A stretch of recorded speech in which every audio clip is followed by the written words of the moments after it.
Now, coming on to our very special guest, we are truly honored that he is here, not just because of his history of friendship and support for the people of Kurdistan, but also what he has done globally for human rights. He is the co-founder of Médecins Sans Frontières. He is the former French Minister for Foreign Affairs. He has made a huge effort to be here just for a few hours today for this conference. I'm sure he had to change his travel plans. We really appreciate that. He made it from Paris to London in a shorter time than it took him to get here from St. Pancras. So, ladies and gentlemen, please welcome Dr. Bernard Kouchner.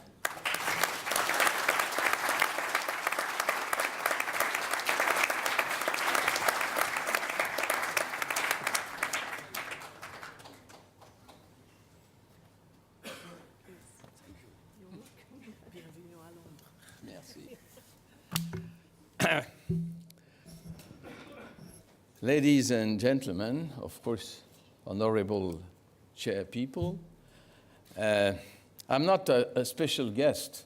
I'm a special friend of Kurdish people.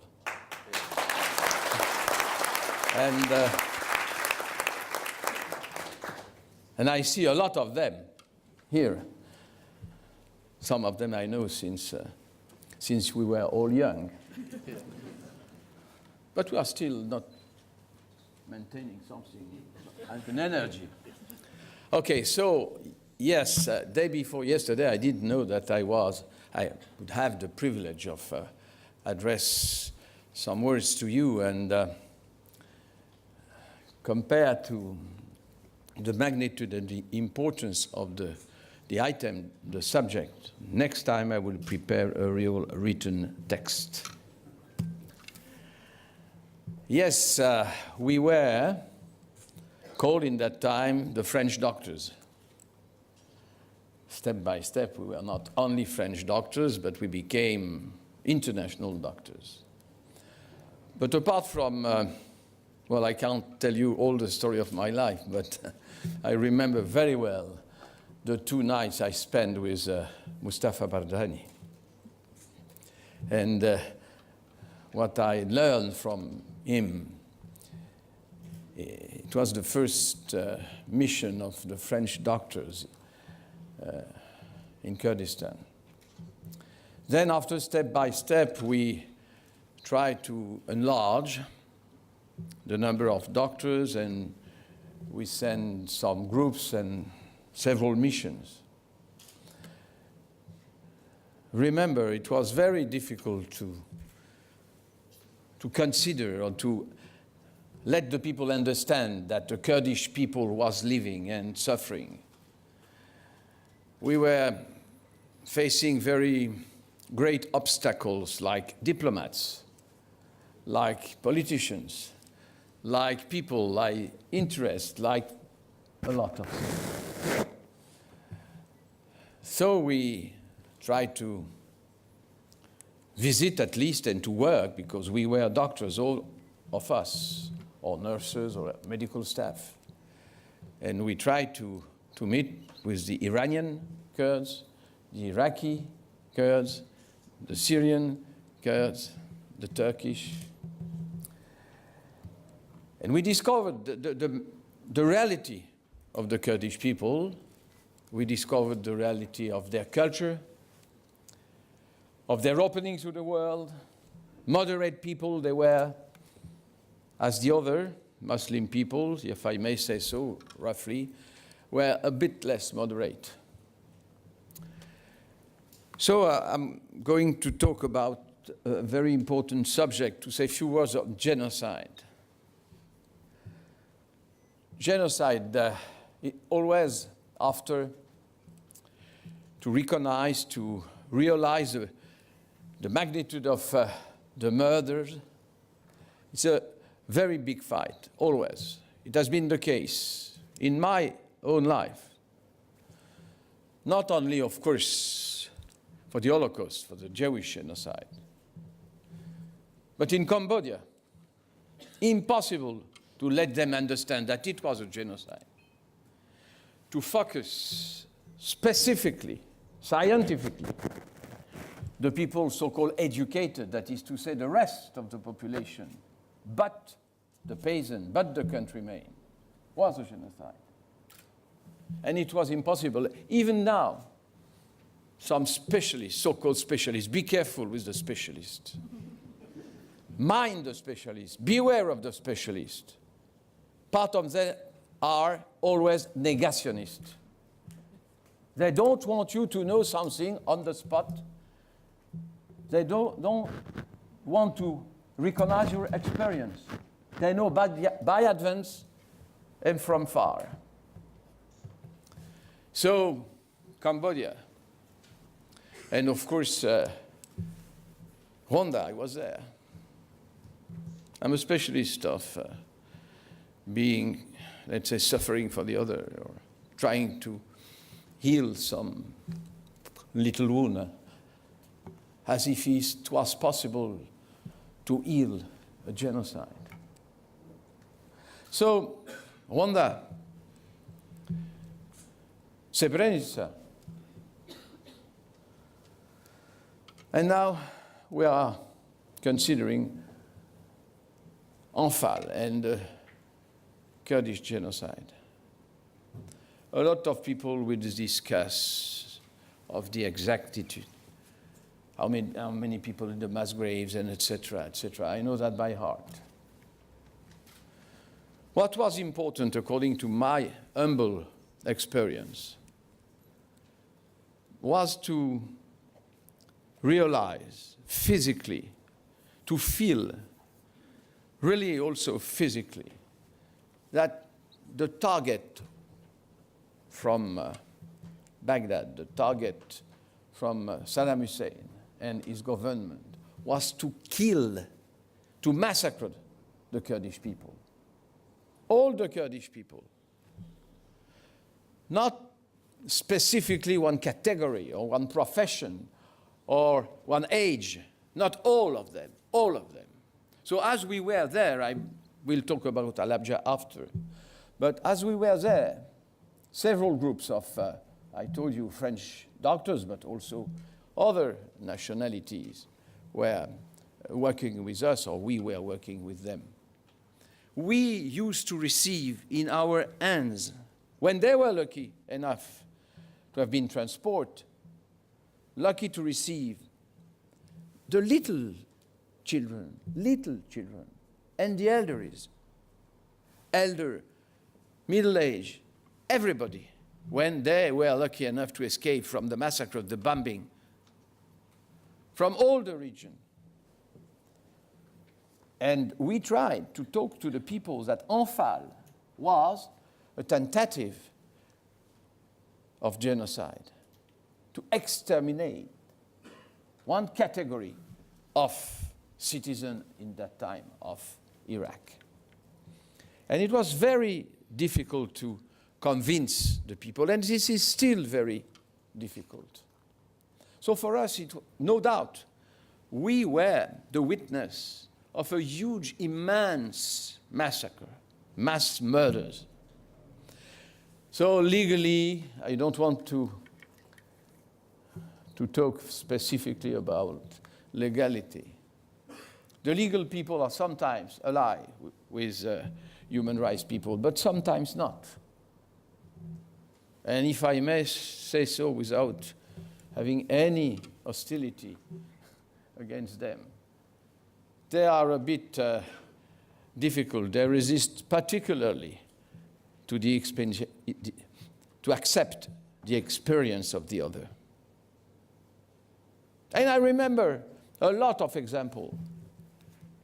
When we were rescuing the people who were far from the genocide, Kurdish genocide, we were trying to rescue the people, the Vietnamese people, the boat people in the China Sea. And we were there, we had a rescue boat in the China Sea, and back to Paris. It was impossible to convince the people that they were sinking. How do you know that they are going to die? I will remember all my life what Mr. No name, But, well, he was the UNHCR commissioner. He was in charge of rescuing the people. And they told us. No, I was talking to you. They know the French. She doesn't know the French people. She doesn't. Okay. And then he told me, but how are you convinced that they are dying? But I say, do you want me to wait? Because we were called the mercy ship. We were called the ambulance of the sea. But is it true that it is true or not? I don't know. But do you want us to wait for their thinking in order to be a real saver? Yes. Because a refugee was somebody having enough, was lucky enough to cross the sea, to be registered on the other side of the sea in a bureau to be a refugee. The other disappeared. They didn't exist. And the people in the mass grave in Kurdistan, they didn't exist. How do you know that? So this is always, and it will be for you a big battle, but I'm absolutely ready to be on your side of this battle. So, step by step, and it has taken more than 15 years, or more than that, 20 years. I'm talking to my good General Counsel, sorry. I wanted to say only Counsel. No, General Counsel. And it was a big battle to impose Frédéric Tissot, who was one of the first, eventually the first to come to Kurdistan to take care of the people. And so, during 20 years, we tried to help and we tried to inform the people. Then came Halabja. And we had heard in that time that the Kurdish were suffering of some attack, particular, and in little places with the same toxic. But we didn't believe that. We did not. A lot of little places were bombed or disappeared in a way. Then came Halabja. And I visited, if I may use this word, I saw the awful result of Halabja. I came after the bombing very soon. Then another time I visited Halabja with Daniel Mitterrand. And you know, on that second trip, if I may, visit to Halabja, we had an attempt, and a big attempt, not for us, Daniel and I, because we were lucky enough, because we have changed car, the same car, from Talabani's car to Bazani's car. We were lucky, but the same. And the other blew up. The other blew up, and people were killed, and 12 people, and et cetera, et cetera. Who was, responsible of the attempt? Saddam Hussein. But at the beginning, we didn't believe that. And I remember Barzani and Talabani talking to me. For me, it was obvious.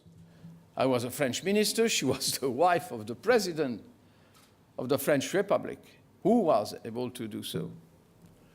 And we discovered after that it was Saddam Hussein. Am I right or wrong?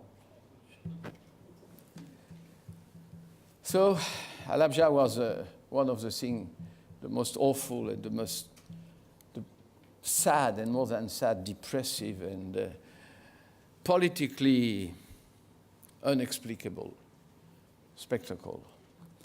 So using this weapon in this town of Halabja was the signature of the genocide, or the wish of the strong determination to follow the genocide.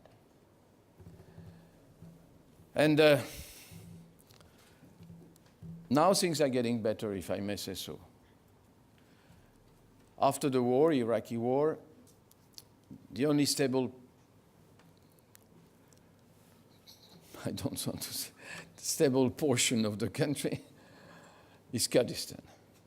And fortunately, and this is not a reward, but a big necessity. And that is, and I congratulate you and the organizer, and I'm very honored to be with you, the organizer of this conference. This is the good time to start having a political and scientific research and determination and giving all the results to the public. By example, all the doctors who spend some months or years in, during this period in taking care, with the means they had, taking care of the Kurdish people, must be interrogated. We have to send them a document to be filled up. And the people, the journalists we receive in that time, they also have to testify. And of course, if some legal people was visiting the same place, we also have to know what they have seen.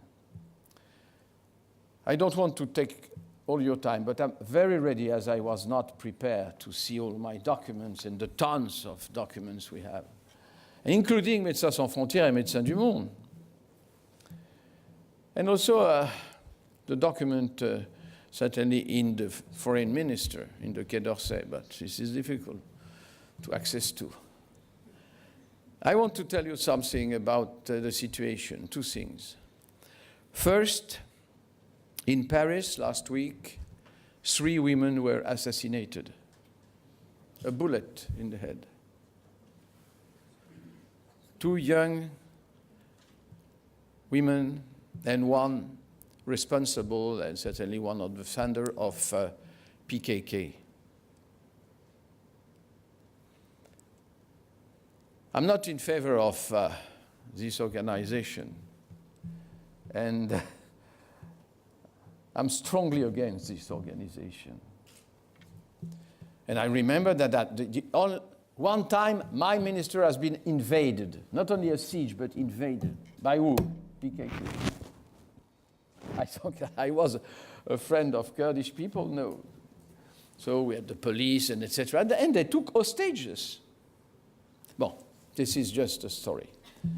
I'm strongly opposed to this ideology, but more than strongly opposed to this kind of crime in the middle of Paris. So the PKK, certainly, and other Kurdish people, they reacted with a big demonstration on Saturday, last Saturday.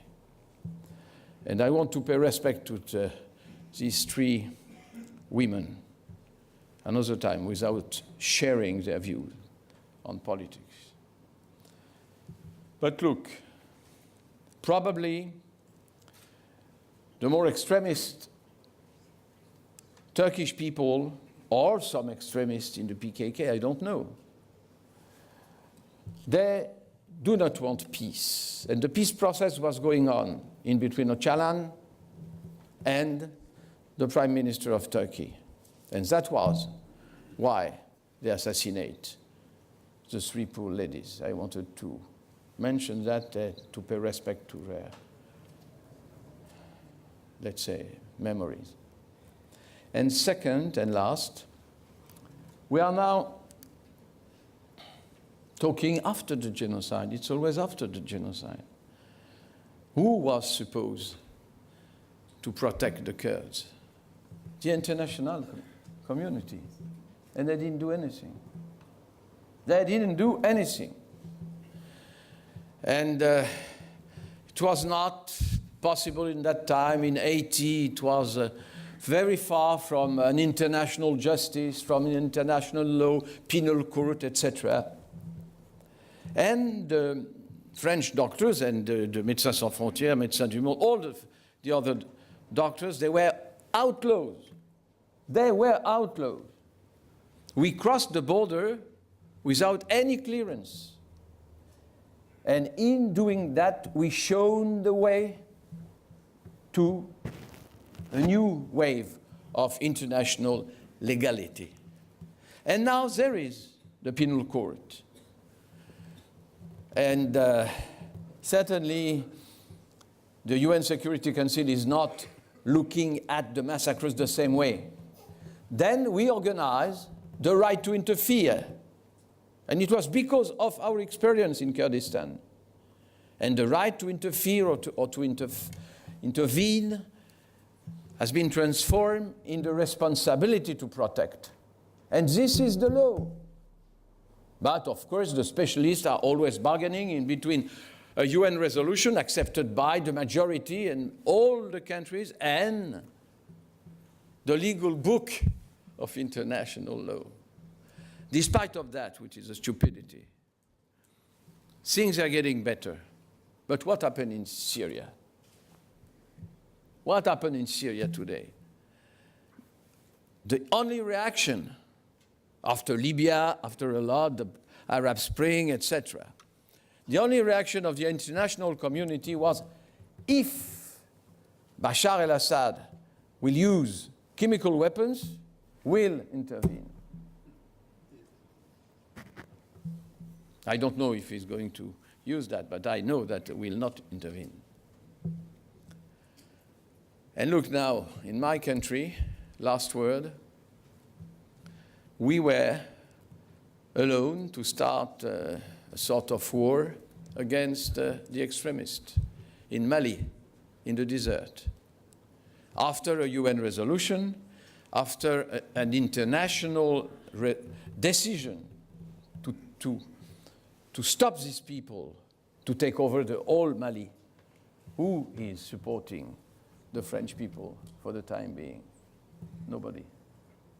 Yes, the wish, yes, the declarations, but nobody for the time being. So, your work about Enfal, Operation Enfal, this bloody word, your work is very, very important. And another time, I'm very proud to have been invited by you, and all of us, we will make a great effort to support your work, to call back our memory, and to offer to be another time aside the Kurdish people. Thank you very much.